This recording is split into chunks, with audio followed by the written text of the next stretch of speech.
한 주간의 정치권 핫 이슈를 속속 들여다보는 정치토론 왈가왈부 유용합니다.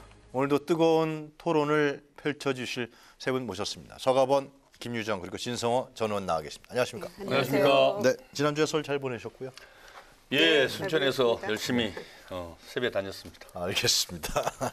저는 평창을 갔다 왔어요. 그래요? 예, 저는 신정을세이기 때문에 가족들하고 한번 강릉과 평창 가봤는데 네. 정말 대한민국이 스포츠 운영 하나는 끝내줍니다. 정말 다른 건 모르지만 질서정연하게 기다리는 모습이라든지 네. 외국인들도 물어보니까 아니 IT 강국이라든지 정말 운영 잘한다. 그리고 뭐 들어보니까 시청률도 소치 때보다도 전 세계 시청률이 거의 10%가까이 오를 거라고 하는 걸 보면 정말 평창 올림픽은 성공한 것이다. 네. 제발 북한이 조금 망치지 말았으면 좋겠다. 이런 생각이 좀 듭니다. 현장에서 보니까. 예. 네, 김 의원님은 하실 말씀 없으시고. 네, 저는 뭐 원주 시댁에 가서 열심히 음식도 만들고 네. 세배 드리고 그리고 아, 잘 보내고 왔습니다. 세뱃돈은 좀 받으셨습니까? 네. 그래요? 네. 세뱃돈 주십니다. 그래요? 네. 자, 하여튼 설 연휴를 끝내고 돌아온 이번 주 역시 정치권에는 뜨거운 이슈들이 가득했습니다. 오늘도 뜨거운 이슈들이 막 터져 나오는 것 같은데요. 먼저 첫 번째 주제부터 화면으로 만나보시도록 하겠습니다.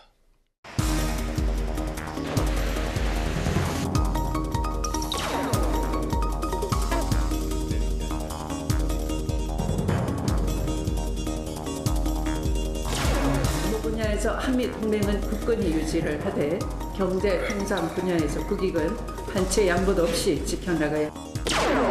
지금 우리 상황이 안보 따로 통상 따로 할 수 있는 상황인지 현실을 직시해 주기 바랍니다. 따로 국밥은 국밥집에서나 찾을 일이지. 문 대통령께서 철강 관세 53%에 대해서 당당하고 결연히 대응하라 이렇게 말씀하셨는데 이게 과연 한미동맹의 미래에 어떤 결과를 초래할지 저는 심히 우려하고 있습니다. 집단의 승리로 덕분적의 평화한 이제 새 정부가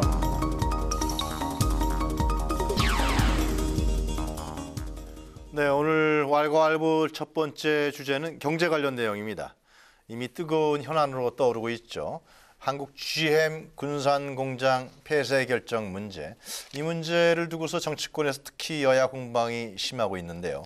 이 문제에 관련해서 한번 세 분 의견을 듣도록 하겠습니다. 어떤 식의 해결책이 있는지, 그리고 국민적 접근에 있어서 어떠한 해법들을 만들어낼 수 있는지 한번 의견을 모아주셨으면 좋겠습니다. 먼저 GM 군산공장 폐쇄 결정 파문인데요. 우리 진 의원께서 먼저 얘기해 주시겠습니다. 예. 일단 지역 경제를 보면 일단 군산이나 전북의 경우에 이 한국 GM에 의존하는 게 굉장히 높습니다. 특히 네. 일자리 같은 경우는. 그리고 뭐 보도를 보면 수출의 20%다 30%다가 여기 다 기댄다고 하는데 그럼에도 불구하고 지금 이 문제는 정치권이 지나치게 개입하는 것보다는 네. 한국 GM에 대한 노사가 푸는 게 맞는 것 같습니다. 왜냐하면 저도 그래서 이번에 노사가 풀어야 된다? 자동차 공부를 좀 해봤습니다. 그러니까 지금 비교되는 공장이 한국 GM하고 르노 삼성 부산 공장입니다. 근데 2013년 즈음에서 정반대입니다. 르노 삼성은 적자로 허덕이다가 네. 2011년 부임한 프로브라는 사장이 완전히 이제 노조하고 이제 손을 잡습니다. 그러니까 22%의 노조가 감축됩니다. 노조원이 네. 감축되고 대신에 그 뒤에 좋아져가지고 2016년만 하더라도 흑자가 4천억 대입니다. 반면에 2013년까지 한국 GM은 흑자 구조였습니다. 그런데 그 바람에 GM 본사는 한국 GM으로부터 많은 돈을 가져갔는데 문제는 자 2010년부터 2016년까지 통계만 보면요. 네. 저는 깜짝 놀랐습니다. 직원 수는 16,000여 명 비슷합니다. 한 수십 명 줄었습니다. 반면에 1인당 임금은 이건 임원까지 포함한 겁니다. 네. 6천만 원대에서 9,800만 원대까지 갑니다. 그러니까 물론 여기에 있는 걸 갖다가 외국인 임원들이 워낙 돈을 많이 받기 때문에 빼고 직원들만 환산한 것은 보도된 대로 보면 8,700만 원대 연봉이. 그런데 대한민국의 일반 근로자들이 이 한국 GM의 평균 임금 8,700만 원, 물론 현대차에 비하면 적습니다만 우리나라의 평균 임금을 보면 상당히 높은 거 아닙니까? 게다가 작년에 군산 공장은 20% 가동했습니다. 그런데 20% 가동했는데 가동 안 될 때도 직원들은 노조원들은 80% 돈을 받았습니다. 그러니까 이런 알겠습니다. 것들을 보면 노조도 문제고 또 한국 GM도 제가 볼 때는 굉장히 본사에 의존하면서 본사에 많은 돈을 보내고 나름대로 여기서 한국 경제에 귀한 바는 점점 적어지고 있기 때문에 이거는 노와 사 양쪽에 해결해야 될 문제지 마지막에 우리가 들어가더라도 지금 저는 뭐 산자부 장관도 그런 이야기 했지만 어느 정도의 수준이 되지 않으면 정부는 개입하기 좀 힘들 것 같아요. 진의원께서 말씀하시는 건 한국 GM 이런 사태가 발생한 거는 GM의 경영진 문제도 있지만 노동조합의 책임도 크다. 예, 그런 저는 말씀이세요? 양쪽 다 있다고 봅니다. 그래요? 어떻게 생각하세요? 예, 뭐 부분적으로 맞는 말씀이시죠. 결국은 그 GM 사태는 이미 오래전부터 사실 지금 그 예고된 거나 다름없이 재작년부터? 예, 그랬죠. 그랬는데 뭐 누구 책임, 뭐 특히 이제 일각에서 그 과도하게 노동자 책임으로 돌리는 게 있습니다. 물론 뭐 임금이 그 높고 또 뭐 여러 가지 가동률이 낮음에도 불구하고 계속 임금 인상은 있었다 뭐 이런 얘기들이 됩니다만 그 제기되고 있습니다만은 본질적으로 한국 GM 사태의 가장 큰 원인은 결국 그 경영 실패 책임이 제일 크다. 실제로 지금 세계 월드와이드 기업 아닙니까? 세계 많은 곳에 곳곳에 뭐 아시아, 아프리카, 아시아, 유럽, 네. 뭐 호주까지 예. 많은 그 외국 그 공장들이 있는데 대체로 보면은 대부분 다 지금 이렇게 일종의 좀 먹튀 논란이 있어요. 실제로 GM 본사만 과다하게 이윤을 챙기는 구조로 있었다.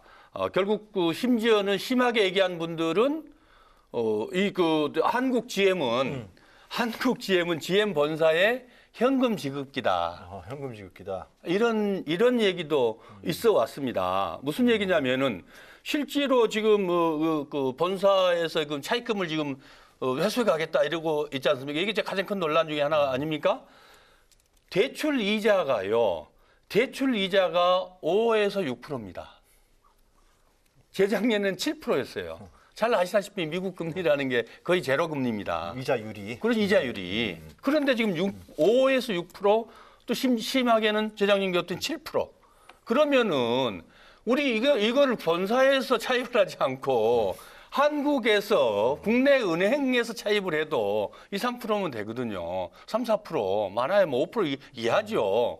그러면 이 정도면은 그래서 이제 현금 지급기란 말이 나오는데 이 정도면은 그냥 고리대를 한 겁니다. 네. 고리대를 한 겁니다. GM 본사에서 한국 회사를 놓고 잘 아시다시피 한국 회사 쉐보레 잘 나갔습니다. 이 쉐보레를 결국은 이 쉐보레를 빼서 오펠로 줬거든요. 유럽에 프랑스 네. 오펠로 줬거든요. 예. 그러면서 이제 이게 내리막길이 가기 시작을 했는데 이런 여러 가지 문제들이 지금 이제 좀 나중에 또 얘기를 하겠습니다만은 네. 여러 가지 구조적으로 본사에서 경영에 실패의 문제가 있었는데 그것을 마치 한국 그 노동자들의 고임금 그다음에 저효율성 저효율로 이렇게 물타기를 해서 책임을 전가하는 것은 그것은 우리가 좀 더 냉정하게 봐야 될 문제가 있다. 효율성을 높이는 구조로 그다음에 이 그 구조 조정을 해야 하는 것은 뭐 기본 방향은 맞지만은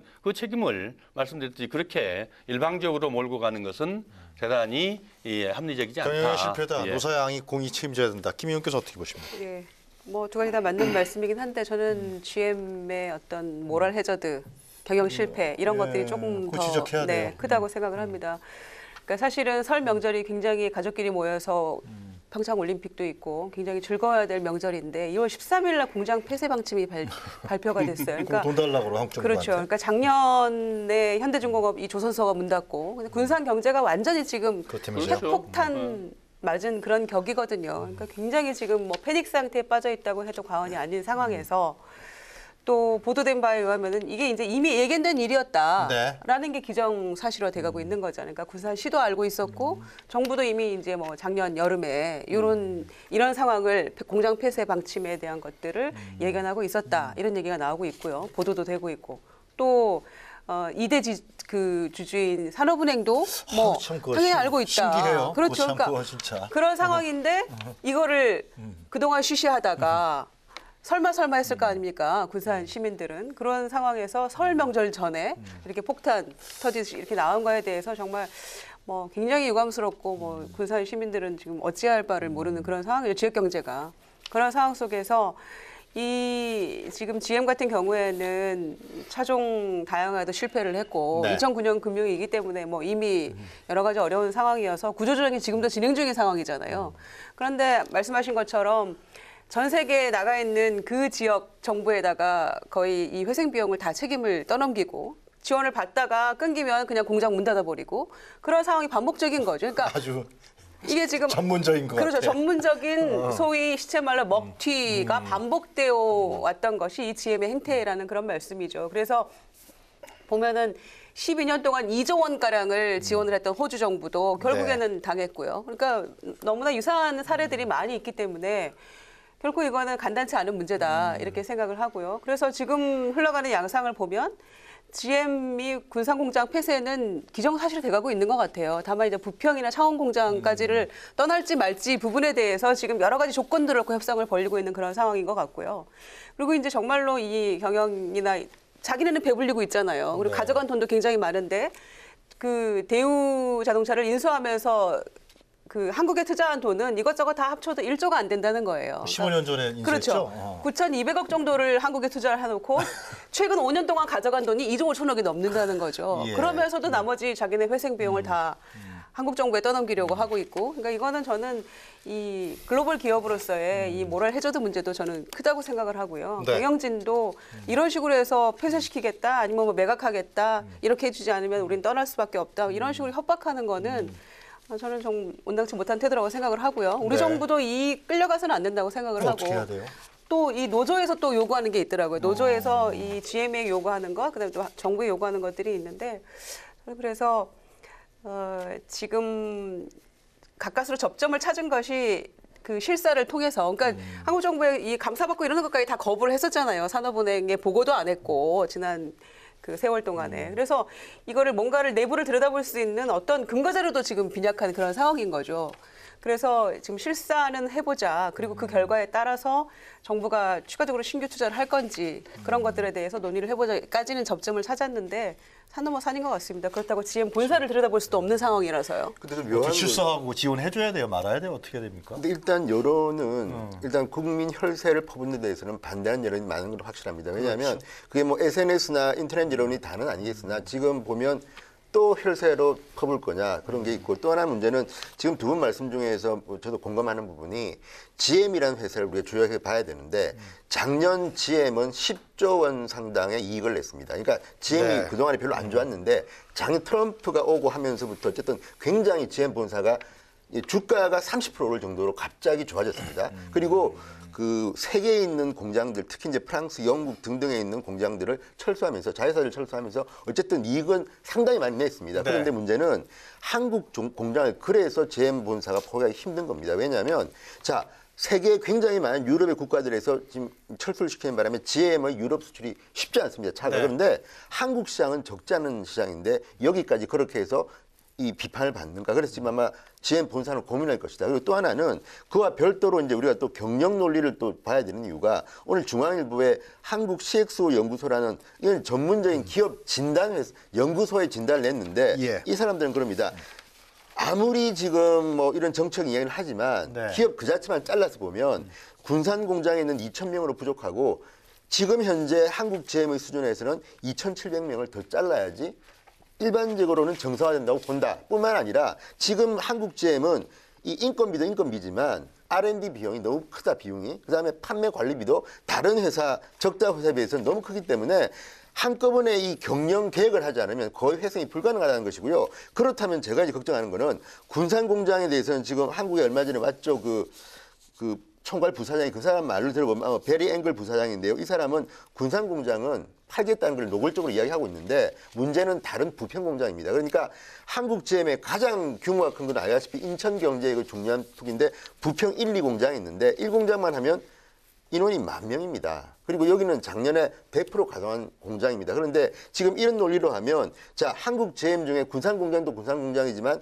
창원 공장은 좀 작고 1,700명, 부평은 1, 2공장 합하면 굉장히 10,000명이 넘는 공장인데 여기까지 손을 대겠다는 것인지. 그러니까 지금 있잖아요. 예. 베리 앵글 부사장이 와가지고 전국보다도 국회의원들을 많이 만났습니다. 그리고 기사가 많이 됐는데 그런 것들을 보면 나름대로 GM 본사는 이런 상황을 즐기면서 지금 두 분 말씀처럼 외국에서 정부 지원을 받고 먹튀했던 그 경험으로 한국 정부로부터도 상당히 많은 지원을 빼기 위한 지금 정치력을 발휘하는 거 아닌가 하기 때문에요. 예. 우리가 지나치게 지금 GM 본사의 전략에 말려들어갈 필요는 없다. 조금 아니 냉정해야 된다. 그런데 지금 지방선거도 얼마 안 남았고요.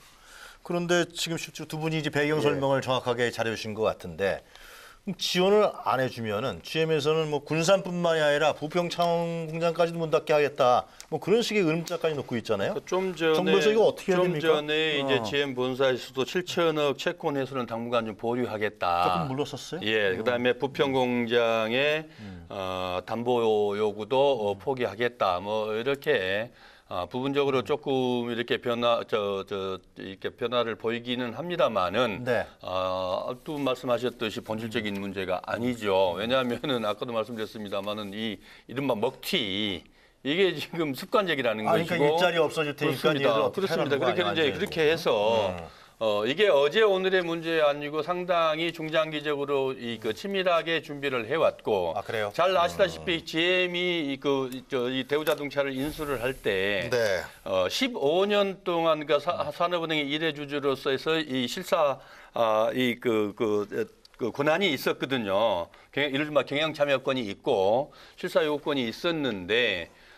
실제로 지난 그 산업은행 뭐 강만수 총재 지금 구속돼 갖고 있죠. 이 문제들이 계속 제기했음에도 불구하고 작년 10월인가요? 작년 10월에 이게 만료가 됐어요. 우리나라에서 물론 실사 요구를 해왔고 했고 그걸 거부해서 뭐 하지 못했고 했습니다만은 어쨌든 좀 더 이 산업은행에서 적극적으로 경영 참여를 해서 하나하나 체크할 것들은 체크하고 점검할 건 점검하고 알겠습니다. 예. 또 요구할 건 요구했어야 되는데 어쨌든 그런 문제가 좀 있고 앞으로 어떻게 미국 GM으로서는 앞으로 우리가 어떻게 해요, 그러니까요. 미국 GM으로서는 지금 이게 장기적으로 쭉 월드와이드 계획에 의해서 지금 이렇게 이루어지고 있다고 봐야 되는데 어쨌든 이 문제를 우리 한국이 과도하게 이게 그냥 요구대로 들어줄 수만은 없는 거 아니겠습니까? 명확한 명확하게 실사가 이루어진 상태에서 그다음에 이 GM 본사의 과연 그러면 이 앞으로 향후에 경영 계획이 어떻는지 그다음에 신차라든지 그 라인을 어떻게 가동할 것인지 운영을 어떻게 할 것인지 이런 이른바 경영 계획을 에 대해서 계획을 내놓게 하고 그것에 대한 면밀한 이 검토를 해서 그야말로 회생 자금을 투여할 것인지 말 것인지 그런 신중한 검토가 있어야 되는 것이지 단순하게 이 정치적 논리로 이 경제 논리를 끌고 간다든지 또 자유한국당의 얘기처럼 자유한국당에서는 지금 심하게 그렇게 안보와 경제가 따로 있을 수 있냐 그런 막말을 하는데 김성태 원내대표도 그렇고. 그건 트럼프 관련이니까. 예. 어쨌든 지금 우리도 좀 일각에서 그런 야당에서 그런 논리가 있습니다만은 경제 논리와 이 안보 논리는 이 엄격하게 분리할 수밖에 없다. 알겠습니다. 이렇게 하여튼 좀 해서 심각하게 한다는 거죠. 차원의 대응을 해야 한다. 그렇습니다. 참 하여튼 그 GM이 한국 정치 상황을 잘 연구 많이 하는 거 있는 것 같아요. 2월 13일 났다. 그리고 이 정부가 지금 문재인 정부가 일자리 정책을 가장 최우선적으로 하는데 그런 어떤 틈새를 이용해서 폐쇄할 테니까 돈 내놔라. 하여튼간에 국민들 입장에서 봤을 때, 자 트럼프 대통령도 참 또 우리 대한민국을 또 압박하는 정책을 펴고 있어요. 어떻게 해야 됩니까? 미국의 이 전방위적인 통상 압박 이 문제도 한번 좀 살펴주시죠. 그러니까 저는 이제 GM 군산공장을 좀 분리해서 이제 생각할 필요가 있는데 그건 좀 다릅니다. 왜냐하면 지금 진행하니까 GM을 제가 볼 때는 GM 공장 자체 문제가 심각하기 때문에 이거는 우리가 들어가서 정부가 뭐라고 하기는 힘듭니다. 왜냐하면 르노 삼성 부산 공장은 세계 130여 개 중에서 8위 공장입니다. 그러니까 뭐냐면 현대차 공장 같은 경우는 너무 임금이 비싸기 때문에 비판받는 공장인데 르노 삼성 같이 이 한국 GM도 그렇게 바뀌어야 되기 때문에 좀 다른 케이스인데 문제는 지금 트럼프가 하는 요구는 그런 문제가 있는 게 아주 우수한 대한민국의 산업 자체에 대해서 지금 그쪽이 갖고 있는 우월적 지위를 이용해서 돈을 뜯겠다는 겁니다. 그러니까 철강 지금 문제 말씀하시는 철강 문제뿐만 아니라 지금 보세요. 저는 제일 걱정되는 것은 반도체까지 갈지도 모른다는 건데 과거에도 세탁기 우리 이미 경험했습니다. 네. 세탁기 2013년에 분쟁이 났는데 우리가 WTO에 제소해서 이겼습니다. 3년 만에. 그런데 시익은 하나도 없지 않았습니까? 마찬가지로 지금 트럼프 정부는 아니 흑자가 3배인 일본은 놔두고 일본의 3분의 1밖에 안 되는 대한민국에 대해서는 지금 뭐 철강, 각종 분야에 무리하게 관세 53%까지 매기겠다고 협박을 하기 시작했습니다. 그런데 여기서 저는 바로 지금 말하는 안보 경제 분리 문제가 나오는데 왜 그러면 중국의 시진핑이나 일본의 아베 총리가 자존심이 없어서 미국의 눈치를 보겠습니까? 저는 이 문제만큼은 이 경제 협상 문제만큼은 안보 외교와 같이 간다고 저는 봅니다. 그런데 지금 문제는 어느 순간부터인가 북한 문제를 놓고 한국 정부와 미국 정부가 따로 놀기 시작한 게 아닌가. 왜냐하면 중국의 사드 보복 그때도 물론 좀 사정이 좀 다르지만 WTO 제소된 이야기 나오니까 우리 정부가 뭐라고 했습니까? 그렇지만 소통부터 먼저 하자 했다 그랬습니다. 그런데 문제는 그때도 WTO 제소 문제가 나오니까 이거는 실효가 없다 그랬는데 이번에는 바로 나온 이야기가 미국이 그렇게 나오면 우리는 WTO에 제소하고 법적으로 대처하겠다. 저는 물론 이것도 뭐 해야 한다고 보지만 지금 그 태도가 좀 너무 다른데다가 그러니까 안보 통상 별개란 청와대 그렇죠. 입장 문제가 그런 있다는 것들이 거예요? 물론 원칙적으로 명분은 있을지 모르겠으나 현실에서 외교 안보와 경제 협상이라는 것이 따로 논리가 대단히 힘들다. 왜냐하면 나라 사이가 이 프렌들리 해야 되는데 예를 들어서 지금 다른 지금 통상 압박을 안 하는 나라보다도 대한민국은 더 혈맹입니다. 미국하고. 그럼에도 불구하고 트럼프가 저렇게 한다는 거는 이유가 있을 것이다. 그리고 저는 여기에 대해서 저도 개인적으로는 트럼프 정부를 비판하고 트럼프 대통령을 비판하고 싶지만 국익을 위해서는 문제가 뭔가. 왜냐하면 최근에 신문에 그럼 나온 그걸 받아들여야 돼요? 아니죠. 다양한 이제 외교 안보가 외교 안보 역량을 강화하는 게 같이. 뭐냐면 최근에 나온 분석 기사들을 보면요. 통상팀이 와 있다는 보도들이 나옵니다. 대한민국이 통상 외교를 굉장히 잘하는 나라였다고 되어 있었는데 인재들이 지금은 배치를 지금 그러니까 문재인 정부 들어서 문재인 정부의 그 중점을 두는 게 저는 다를 수 있다고 봅니다만 네. 경제 문제만큼은 좀 흔들지 말았어야 되는데 지금 그런 비판들이 나오고 자성의 목소리가 나오는 거는 네. 물론 트럼프 정부도 비판하고 우리가 해야겠으나 네. 지금 우리 정부가 이 중요도를 따질 때 너무 우리가 그동안 통상 문제를 소리한 게 아닌가. 또 하나는 트럼프 행정부 자체가 지금 대한민국에 대해서 니들 그래 그러면 우리 알아서 삭혀하고 지금 너무 이렇게 외교 안보와 경제를 분리하다 보니까 우리가 불이익을 받게 되는 거 아닌가. 물론 기분 나쁘지만 네. 장차 미래의 그 우리 이익을 위해서는 조금 더 고민할 때가 됐다는 생각이 듭니다. 안보 통상 별개 투태형 이게 팩트 연령 근거 문제들. 우리 저 진 의원님께서 말씀하세요. 말씀하셨습니다만 아니 팩트 근거 골자가 진의원 골자가 뭐냐면 안보와 통상은 별개라는 투트랙 전략이 상당히 현실적으로 문제가 있다라는 거거든요. 안보와 통상이 별개라는 것에 대해서 그거는 분명하게 해야죠. 단지 그러면은 안보 이 동맹국가로서 동맹국으로서의 안보 문제와 경제 문제가 이거 협상하는 과정에서는 달리 봐야 되는 게 분명한데 그렇다고 해서 안보 문제를 가지고 지금 진 의원님 말씀대로 하면은 이거를 고려로 해서 지금 통상에 우리한테 불이익을 주고 있다. 이런 나라가 그런 나라가 어디가 있을 수 있으며 그런 경우가 어디가 있겠습니까? 단지 지금 우리 상황, 우리가 국내적으로 그런 것들을 심하게 정치적으로 이용하고 있다. 네. 그게 문제라고 봐야 되는 거겠죠. 아무리 우리가 국내 정치에 서로 여야가 나눠서 선거 문제라든지 정치 문제를 싸우고 할더라도 국익의 관점에서는 특히 안보 문제도 있고 그다음에 통상 문제, 예.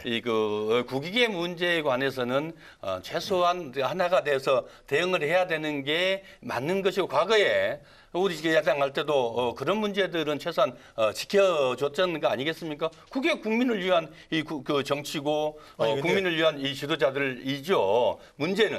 문제는 지금 이 미국에서 하고 있는 것들이 통상팀이 지금 붕괴됐다고 그러는데 통상팀이 붕괴한 게 지난 10년 동안 붕괴시켜 놓은 거 아닙니까? 지금 그 통상의 김현종 본부장이 지금 미국에서 트럼프가 입만 열면 한국 때문에 우리가 다 망했다.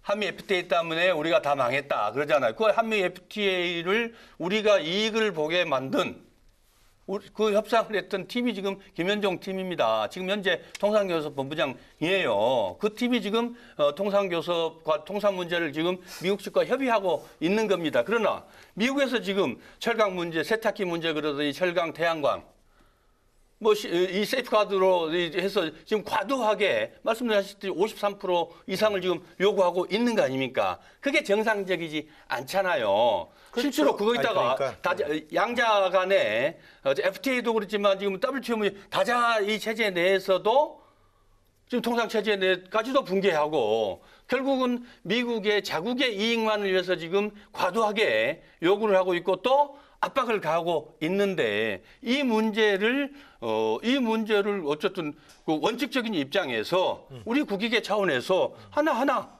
법대로 그다음에 규정대로 그렇게 차분하고도 그러나 강력하게 대응해서 우리의 이 경제적 이익들을 손실을 보지 않도록 지켜나가는 게 정부의 몫이고 또 그것을 백업을 해주는 게 결국 정치권의 의무 아니겠습니까? WTO 제소라든가 이렇게 나가야 된다. 어떻게 해서든지 통상 이거를 가지고 서로 양자 간에 미국과 협상을 통해서 잘 문제를 풀어내야죠. 예. 네, 알겠습니다. 네. 많은 설명해 주셨는데 참 이 문재인 정권이 위기는 위기입니다, 지금. 왜냐하면 미국의 안보 의존도가 굉장히 높은 상황에서 어려운 상황이죠. 이 문제를 어떻게 대처할 것인지. 그리고 뭐 통상은 통상이고 뭐 안보는 안보다, 동맹은 동맹이다 이렇게 뭐 단호히 대응해야 된다 이렇게 말씀하셨습니다만은 한편으로 참 공허하게 느껴진다 이런 생각이 듭니다. 왜냐하면은 역대 우리나라에서 WTO 제소 11건 했는데 8건 승소를 했는데 실질적으로 뭐 오는 게 아무것도 없었어요. 결과적으로 이겨도 또 이 소송하는 데만 2, 3년이 걸리거든요. 결과 나오는데도 세월이 굉장히 많이 필요하고 그렇죠. 예. 결과 가지고도 우리가 별로 이득도 어떤 조치도 취한 바가 없다는 거죠. 그러니까 그런 여러 가지 문제를 포함하고 있는 가운데 트럼프 대통령도 말은 그렇게 합니다. 동맹은 동맹이고 통상은 통상이다 이렇게 얘기하는데 실질적으로 한국의 약점을 굉장히 이용을 해서 이 안보를 고리로 해서 통상 압박을 하고 있는 게 사실이거든요. 누가 봐도 이거는. 그래서 11월 중간 선거까지 앞두고 있는 이 트럼프 입장에서는 일자리 다급하죠. 그러니까 뭐 그냥 이 관세 폭탄 매기는 거죠. 그리고 이 국민들을 향해서 지지자들을 향해서 뭔가 메시지를 계속 던지고 있는 거죠. 그래서 그런 상황이어서 이 통상 압박이 지금 우리 정부가 원하는 대로 그렇게 쉽게 물러설 것 같지는 않아요, 미국이. 그런데 이제 한 가지 저희가 이 여러 가지 방안, 그럼 이제 이 문제를 어떻게 풀 것인가라고 생각을 중요하죠. 했을 때 WTO 제소도 그게 시간이 걸리고 뭐 형식적인 내용에 불과하더라도 그리고 또 승소할 가능성이 있느냐 이 부분에 대해서도 희박하다는 사람들도 많거든요. 이 건들에 대해서. 그렇지만 해야 된다고 생각하고요. 그리고 뭐 펜스 부통령이 결국에는 우리가 이제 그 세이프가드 철회해달라 그 얘기 요구를 했음에도 불구하고 세탁기하고 그 태양광 문제에 대해서 그런데도 결국에는 또 이 부과하고 말았잖아요. 그러니까 돌아가서도 전혀 물러나는 거 없이. 진전이 전혀 없는 이런 상황에서도 그래도 말은 계속해봐야 된다. 이번과 왔을 때도 뭔가 얘기를 던져야 되고 또 하나는 그 미국 내에서 미국 내 여론에 함께 우리가 좀 뭔가 그 힘을 모아야 될 부분이 있다라고 주장하고 싶은 것이 공화당을 지지하는 이 보수주의적 경제학자나 또는 그 보수주의적 언론에서 트럼프의 이런 이 통상 압박이나 언행에 대해서 자유주의 무역을 해치는 것이다라고 얘기도 하는 것이고요. 있죠, 그렇죠. 그 하버드 맨큐 교수도 그런 지적들을 했었고요. 어긋나는 것이다. 이거 문제가 있다. 결국에는 미국에 이롭지 않다. 이런 얘기도 했었고. 동맹 관계를 해칠 그렇죠. 것이다. 월스트리트 저널에서도 2002년 부시 행정부의 경험담을 얘기하고 있잖아요. 철강 고관세 그 관세 폭탄 매겼을 때 결국에는 미국의 일자리 잃고 우리에게 오히려 불리한 상황이 초래됐는데 왜 트럼프가 이 똑같은 것들을 반복하려고 하는지 비판의 논조가 굉장히 높은 거죠. 그러니까 우리가 그냥 이 부분을 방치할 수는 없는 것이고 되든 안 되든 모든 방법을 다 동원해야 된다고 생각을 합니다. 외교적으로 풀 수밖에 없는 건가요? 그렇죠. 그러니까 지금 저는 서가번 외교력이 문제가 되네요. 그렇죠. 서가번 전의 말씀 사실은 겉으로는 명분은 맞습니다. 제가 봐도. 그런데 문제는 왜 외교가 힘드냐면 일단 WTO는 제세해놓고 일단 그것도 있지만 또 하나 두 번째는 제가 외교력 이야기를 왜 했냐면요. 지금 보세요.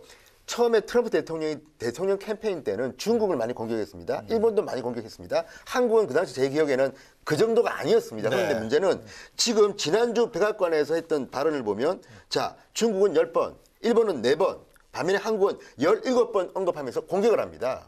자, 그 정도로 한국이 지금 미국과의 그 통상에서 불공정한 사람인가? 자, 그러면 그 다음 목표는 또 뭘까? 지금 사실은 뭐 태양광이나 철강 같은 것도 크지만 제일 큰 시장은 따로 있습니다. 반도체, 자동차, 조선입니다. 그렇다 그러면 지금 이 사람들이 뭘 노리는가? 그러니까 외교가 뭐냐면요. 겉으로는 따로 분리된 것 같지만 자, 그 사람들 기분 좋게 권력 가진 미국의 트럼프를 포함해서 권력 있는 사람들 기분 좋게 다른 걸 하다 보면 이 사람들이 조심하고 지금 방금 말씀하신 것처럼 언론이든 학계든 간에 왜 그러는 건 굉장히 다양한 건데 만약에 그 사람들이 한국은 정말 우리의 중요한 혈맹인데 왜 트럼프가 저렇게 한국 경제를 갖다 박해하지? 이런 여론을 만들 수만 있다면 충분히 저는 이길 수가 있는데 지금 현재 하고 있는 것들을 보면 우리가 북한 문제인데 너무 치중하다 보니까 좀 소홀한 게 아닌가. 왜냐하면 미국민들은 알겠습니다. 북한을 보는 시각과 한국을 보는 시각이 있습니다, 분명히. 그렇다면 그걸 무자르듯이 자른다? 쉽지 않다고 봅니다. 실제로 간단하게 그게 지금 이게 이분법적으로 그렇게 얘기할 수 있는 사안이 정리를 할 수 있는 사안이 아니라는 거를 사실 이 통상 문제라는 게 결국은 이 아까 우리 김정은 말씀하셨듯이 지금 이제 트럼프가 지금 이 중간 이 선거를 해야 돼요. 낮은 지지율은 낮습니다. 그다음에 어쨌든 본인이 대통령이 되게 러스트벨트를 중심으로 해서 일자리를 만들어내겠다.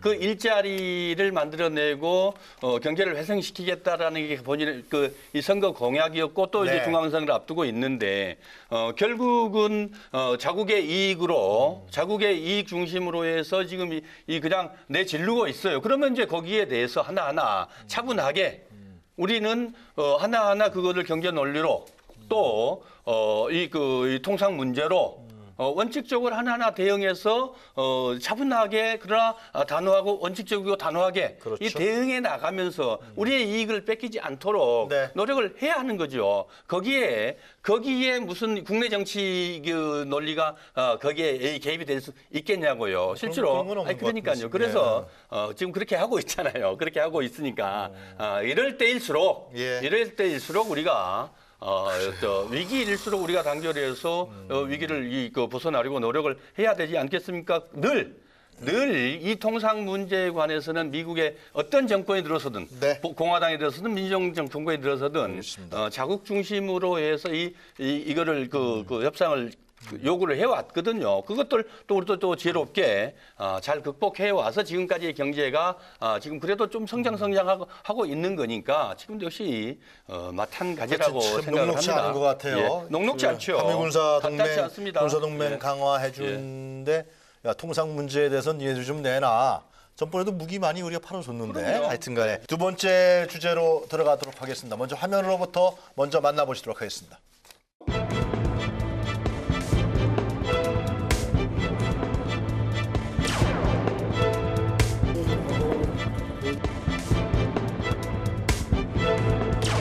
세종의 리더십은 한마디로 경청이었습니다. 대표님도 또 많은 경청을 하시면 좋겠다는 말씀을 드리고 당내에서 여러 구리의 의원님들 또 특히 이제 경륜이 높으신 중진 의원님들의 의견 개진이 기회가 많이 있기를 기대하고 이견 일치가 되지 않으니까 아무것도 이룰 수 없다는 우리 정치 지도자들이 뜻을 한테 모을 수 있는 기회를 많이 가졌으면 좋지 않을까 그런 생각을 합니다.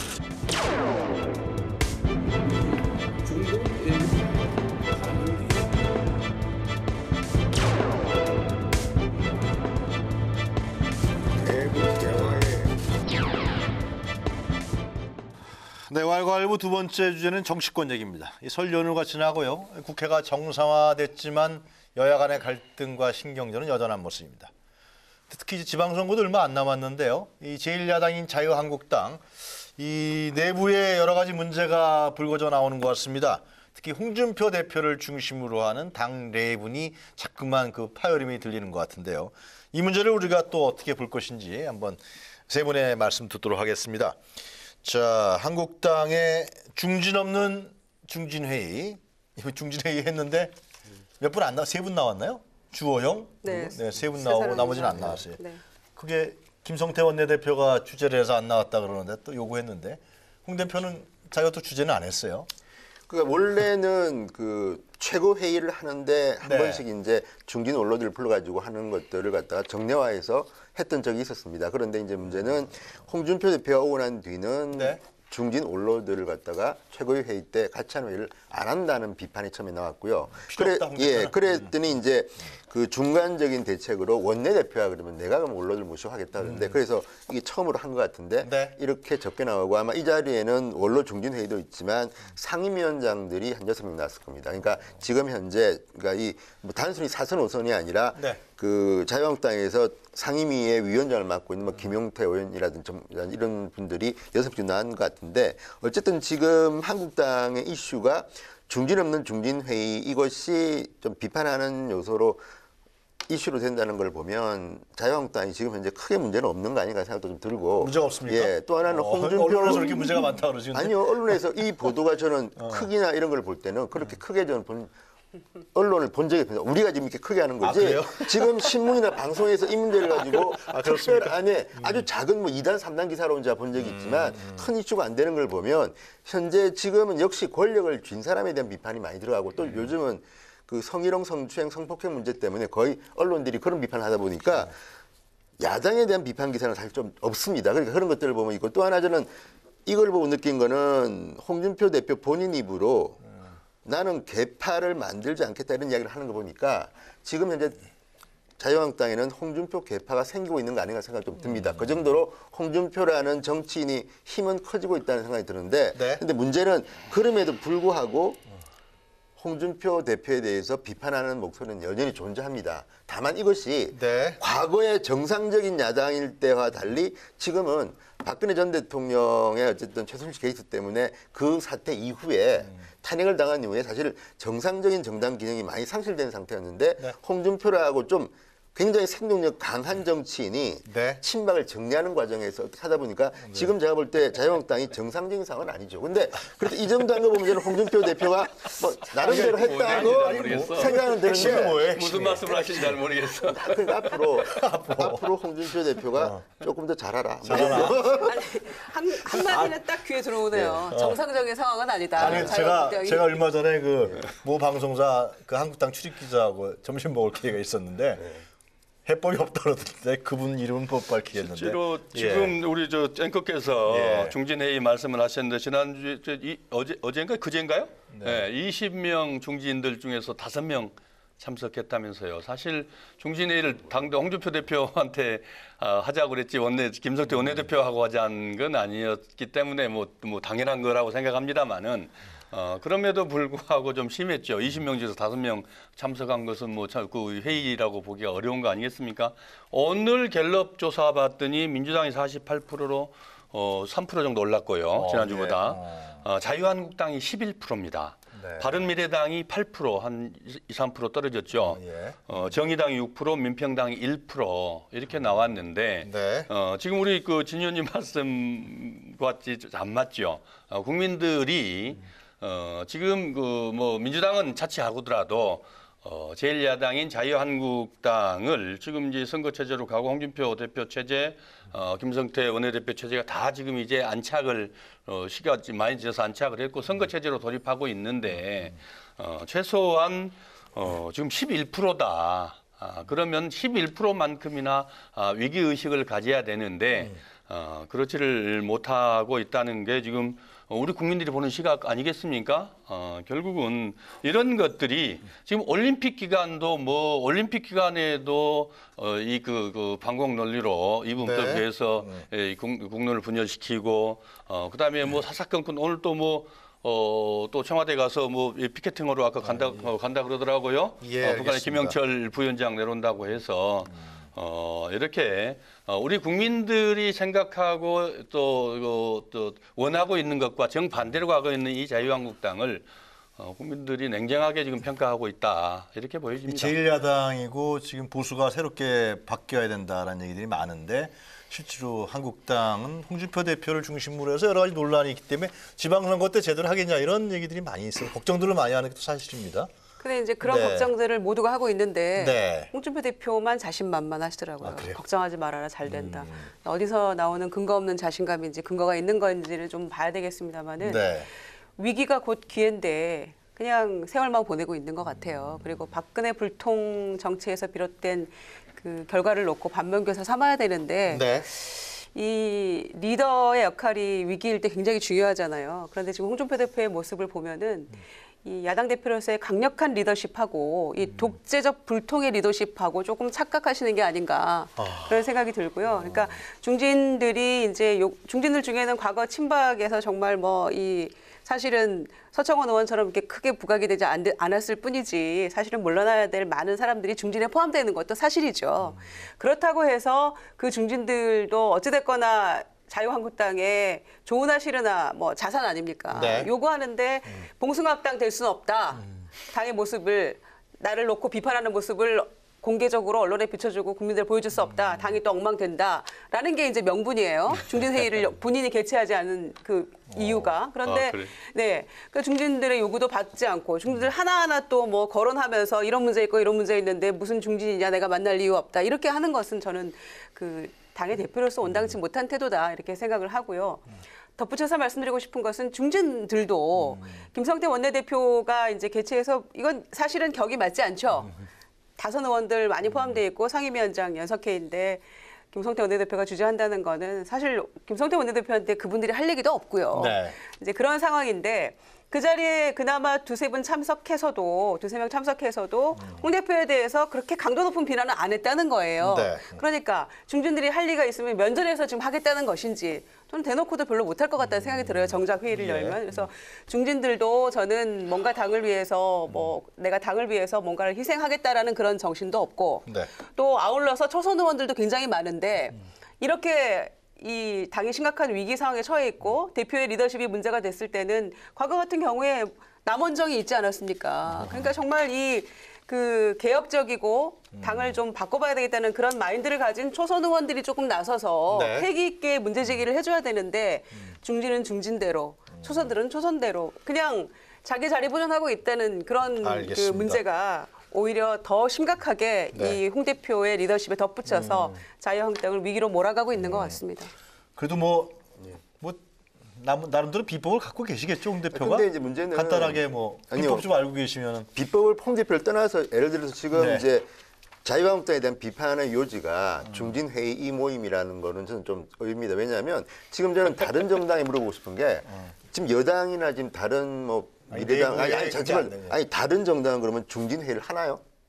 쉽게 하면 다른 데가 제대로 하고 있으면서 왜냐하면 이게 언론을 보면 자유한국당은 그나마 그전에 이런 원로 중진회의를 했기 때문에 이제 안 한다고 비판이 나오는데 이런 목소리가 나오는데 저는 이제 민주당 오히려 저는 같은 논리로 좀 비판하고 싶은 게 과거에 여당 시절에 한나라당은 그런 이제 초선들이나 젊은 의원이나 색깔이 좀 다른 다선 의원들이 알겠습니다. 청와대도 비판했는데 지금 저는 오히려 더불어민주당이 걱정스러운 거는 이런 논쟁조차도 보도가 안 될 정도로 조용하다. 그리고 민주당에도 상당히 많은 원로 중진 의원이 있고 이분들도 지금의 여당의 운영에 대해서 불만이 있을 텐데 조용하다. 게다가 홍준표 대표는 비판도 받고 또 뭐 여러 가지 목소리가 나오지만 추미애 대표님은 어디 가셨나? 그래요? 그러니까 저는 이런 것들을 보면 예. 겉으로 보면 물론 저는 홍준표 대표가 컬러가 너무 뚜렷한 데다가 이분 본인 표현대로 하면 독고자이로 사셔가지고 다른 사람에 대한 배려라든지 전 리더로서 자기 이제 후배들에 대한 배려가 좀 적다는 건 맞는데 그럼에도 불구하고 이분이 그래서 좀 변화해야 되지 않겠습니까? 그런데 알겠습니다. 그거에 비해서 추미애 대표라든지 이런 분들은 최근에 너무 보도가 없다. 그리고 중진 의원도 저는 사실은 지금 필요한 거는 더불어민주당의 초선들의 목소리나 좀 당 색깔과 다른 것들이 필요한데 너무 안 나온다. 특히 이제 저는 홍준표 대표가 최근에 억울하다는 말을 누구한테 들었는데 그게 뭐냐면 야 내가 뭐 친구 이야기까지 좀 했더니 그렇게 막 흥분하더니 지금 뭐 이윤택 뭐 고은 이야기 나오는데 왜 민주당의 지금 여성 의원들 조용하냐. 그러니까 예. 무슨 이야기냐면요.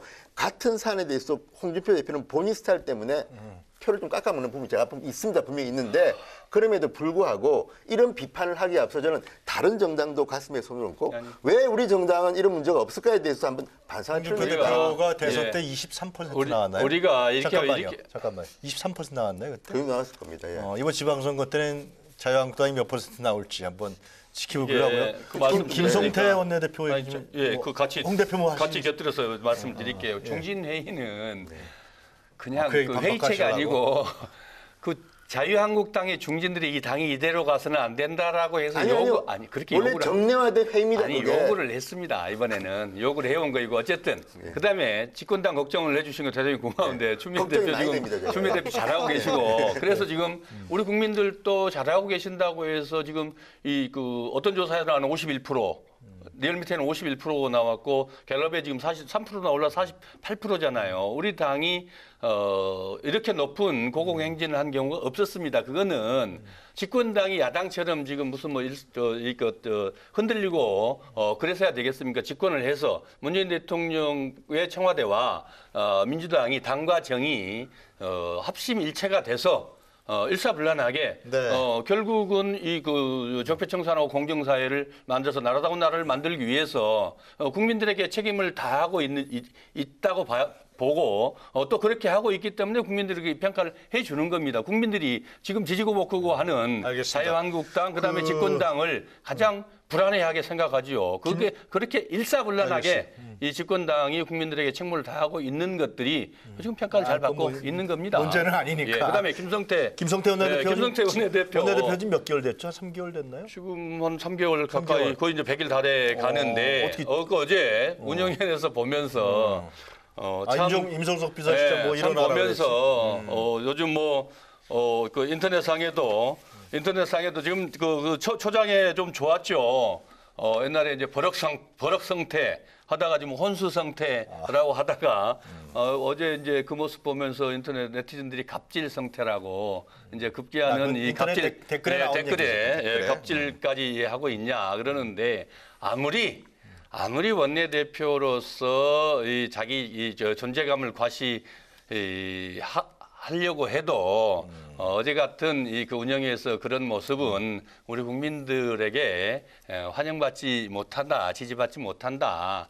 좀 그럴 시간이 있고 그럴 경우라면 오히려 모처럼 이 청와대 비서실장부터 정책실장, 뭐 수석들 다 와 있는데 여러 가지 국가 정책들을 하나하나 좀 챙겨볼 것들을 챙겨보는 게 야당으로서의 이 책임이고 국민들에게 의무지. 거기서 본인의 존재감 과시하는 게 한국당 지지자들 입장에서 봤을 때는 한국당 지지자들 입장에서도 그 모습이 잠깐만. 무슨 뭐 자랑스러웠겠습니까? 김성태 원내대표가 청와대 군기 확실히 잡고 있구나. 그건 군기로 생각을 자유한국당 지지자들이 그 모습을 보면서 군기 잡고 보겠습니까? 바뀐 게요. 예를 들어서 우리 7, 8대 때 같이 국회의원 했지만 그때 그 당시 이야기입니다. 그때 운영위원회에서 청와대에 대한 이거 할 때 국회에서 할 때 야당이 쓸 수 있는 카드는 별로 없습니다.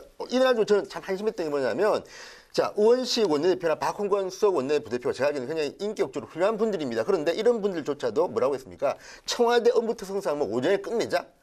여기는 국회입니다. 국회에서는요, 청와대든 누구든 간에 물을 만큼 물어야 되는데 지금 여당만 되면 무조건 청와대 눈치 봅니까? 게다가 어떤 일이 있었냐 그러면 자, 야당 의원들이 자료 제출 요구하고 있는데 자료 제출 요구 안 합니다. 예를 들어서 이윤택이 청와대 출입 기록 같은 거 아예 못 내놓습니다. 그런데 그때 청와대 실무직원이 웃다가 들킨 겁니다. 그래가지고 아니 위원장이 김성태 위원장이 CCTV 특감 뭐 그랬다는 거 아닙니까? 저는 제가 볼 때는요. 김성태라는 정치는 굉장히 야성이 강하지만 지금 청와대가 국회를 보는 거 이건 여야 문제가 아닙니다. 오죽 국회가 우습게 보였으면 거기서 청와대 직원들이 그런 태도를 보이고 자료도 안 내놓습니까? 저는요. 김성태 원내대표가 오히려 자 과거에는 공고 출신의 중동 노동자 출신이기 때문에 오늘 야성이기 때문에 일부 국민은 불편할지 모르겠지만 야 임종수 비서실장 나 서서 답변하시오.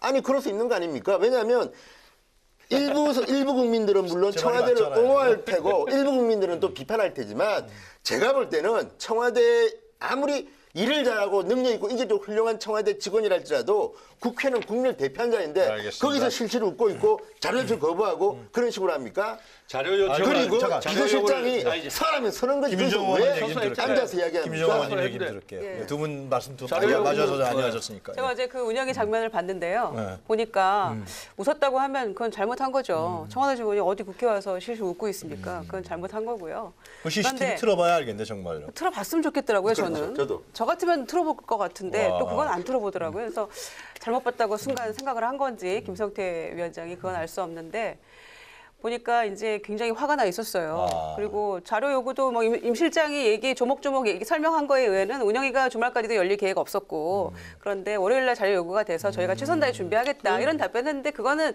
사실상 또 청와대 입장에서 맞는 얘기긴 해요. 그렇지만은 김성태 또 위원장 입장에서는 뭐 울고 싶은데 뺨 맞는 격으로 그 청와대 직원의 태도에서 또 우라가 치밀었을 수도 있고요. 또 그 자료 요구했는데도 불구하고 그건 또 빨리빨리 줄 수 있는 건 있는데 뭘 또 한꺼번에 해서 또 준다고 하니까 충분히 시간 달라고 하니까 그런 부분도 있었지만 객관적으로 봤을 때는 그냥 좀 화풀이하는 것으로 보였고 네. 그리고 이 군기 잡는다고 했지만 그게 군기가 잡아지는 모습은 아니었어요. 군기 안 잡혔어요? 예, 제가 보기엔 군기 안 잡혀서 그냥 조금 명분 없이 화를 좀 내는 그래서 시쳇말로 조금 모양이 빠지는 그런 모습으로 느껴졌고요. 이제 덧붙이고 싶은 거는 김성태 그 원내대표가 홍준표 대표에게도 좀 직언을 해서 중진들이 이렇게 원하니 이렇게 좀 해서 좀 합시다라는 그런 직언을 내부에 해서 당을 좀 뭔가 이 개혁하고 활성화하는데 그런데 화를 내셔야지. 네.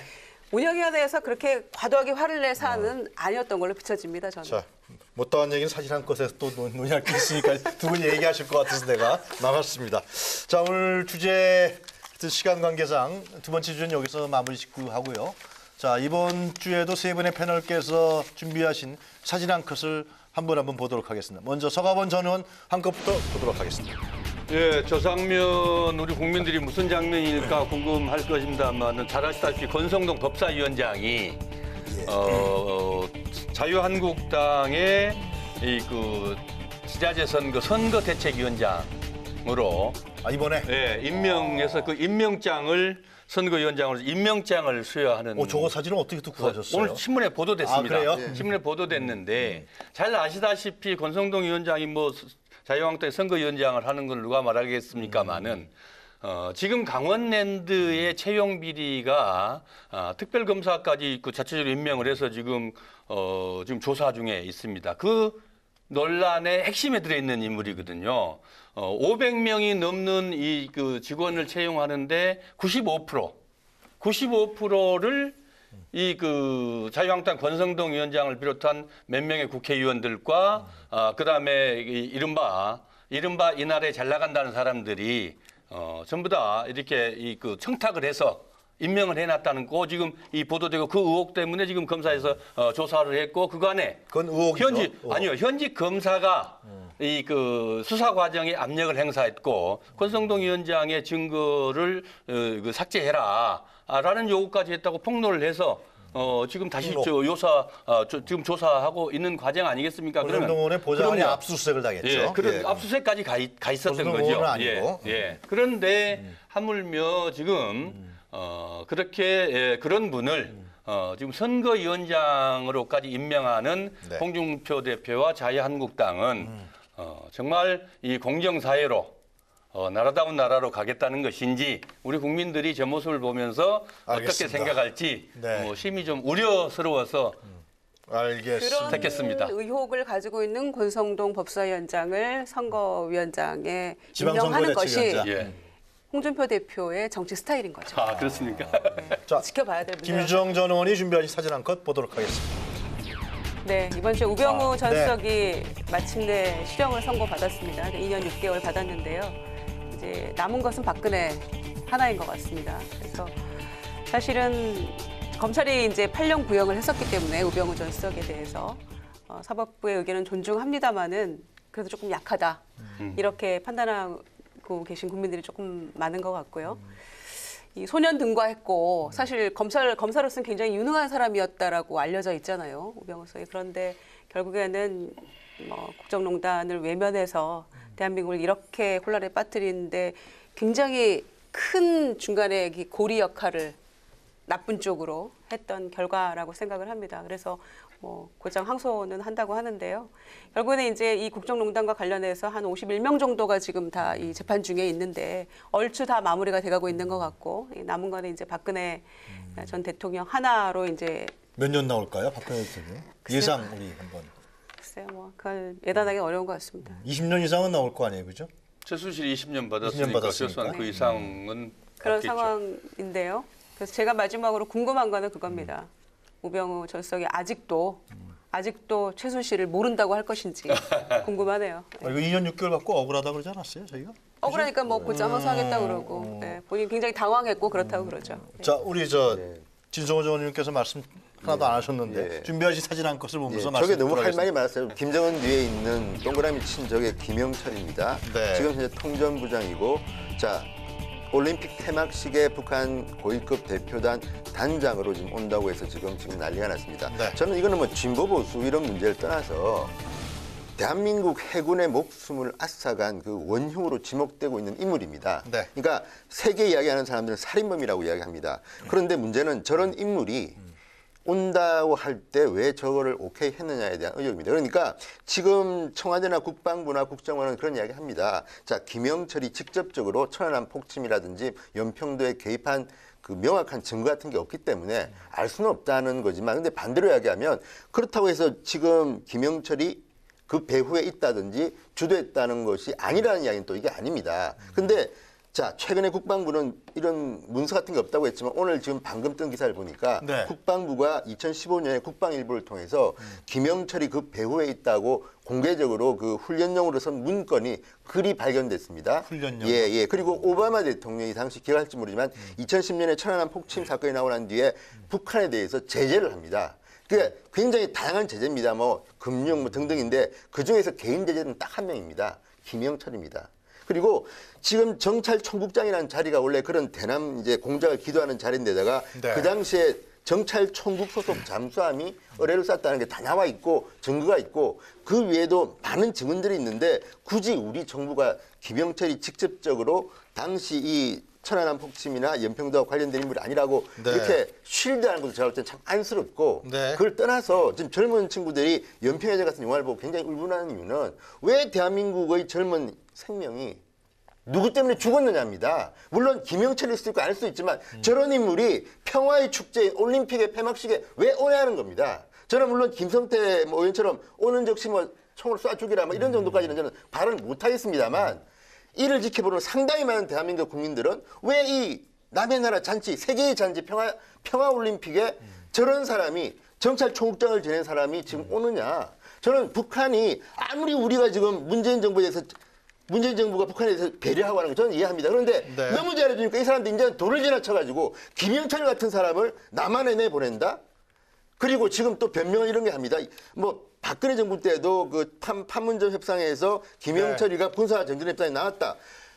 판문점에서 하는 군사회담에 군인이 오는 거는 그럴 수 있다 칩니다. 근데 저 사람은 지금 남한을 넘어오는 겁니다. 그것도 평화의 현장을 알겠습니다. 오는 겁니다. 이걸 갖다가 우리가 어떻게 눈 뜨고 봅니까? 저는 모르겠습니다. 우리 정부가 어떤 판단을 할지는 제가 모르겠으나 이렇게 하는 것 자체가 얼마나 많은 대한민국 국민들의 자존심과 마음에 상처를 입힐지 한번 곰곰이 생각해 보길 바란다는 생각이 듭니다. 월스트리트 저널에서도 이방카 보좌관과 김영철 부위원장이 그 한국에서 만날 수 있다라고 보도했습니다. 어쨌든 지금 이 평창 올림픽이 평화 올림픽으로 성공적으로 개최되고 있고 또 그 와중에 그 남과 북이 동시 입장을 하고 또 그 단일팀까지 만들어서 네.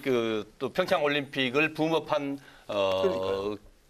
기도했습니다. 그리고 또 남과 북의 대화의 문이 열리고 또 미국에서조차도 실제로 지난번 그 틸러슨도 김여정 만나기를 원했었지 않습니까? 그렇듯이 또 미국에서도 지금 북미 간의 그 대화의 문이 지금 열리려고 하고 있거든요. 이런 기회들을 우리가 잘 슬기롭게 활용해서 이 한반도와 동북아의 또 인류의 평화를 위해서 증진하는 올림픽의 무대가 될 수 있다. 이런 대국적 견지에서 큰 대승적 알겠습니다. 견지에서 이런 문제들을 이건 뭐 사진 한 보는 컷이어서 것도 중요하다. 이런 생각이 듭니다.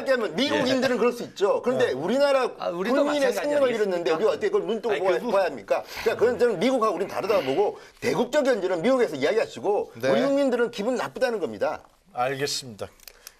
김현희 10초. 예. 네, 북한 대표단으로 김여정이 깜짝 이 개막식 때 와서 그리고 정상회담 카드까지 던졌으니까요. 북한에서 어떤 카드를 또 준비하고 있을지 모르죠. 김영철이 와서 천안함 폭침을 사과할 수도 있는 거고요. 아, 그래요? 뭐 희망사항일지 모르겠습니다만은 어쨌거나 북미 관계 그다음에 남북 대화를 위해서는 만나야 된다고 생각합니다. 저는. 알겠습니다. 예, 평창 올림픽 이제 끝날 날이 며칠 안 남았습니다. 다음 일요일 날 폐막식이죠. 일요일 폐막식 날 이제 평창 올림픽이 진짜 올림픽 전 세계 축제고 우리 남북 관계의 평화를 올릴 수 있는 그런 올림픽인데 역시 또 남남 갈등 문제는 역시 또 우리가 또 해결해 나가면서 또 이 문제도 해법을 찾아야 될 문제가 아니냐 그렇게 생각합니다. 남남 갈등을 좀 해결할 수 있는 문제는 문재인 대통령만 할 수 있는 건 아니겠죠. 여야가 함께 좀 국익적 관점에서 올림픽 정신에 입각해서 이 문제를 해결해 나갔으면 좋겠습니다. 자, 정치토론 왈가왈부 오늘은 여기까지 마치겠습니다. 세 분 고맙습니다. 저희는 다음 주 금요일 이 시간에 다시 찾아뵙겠습니다. 수고했습니다. 왜 김용철을 만나야 돼? 그러니까 쟤들은 우리나라를 못 보시고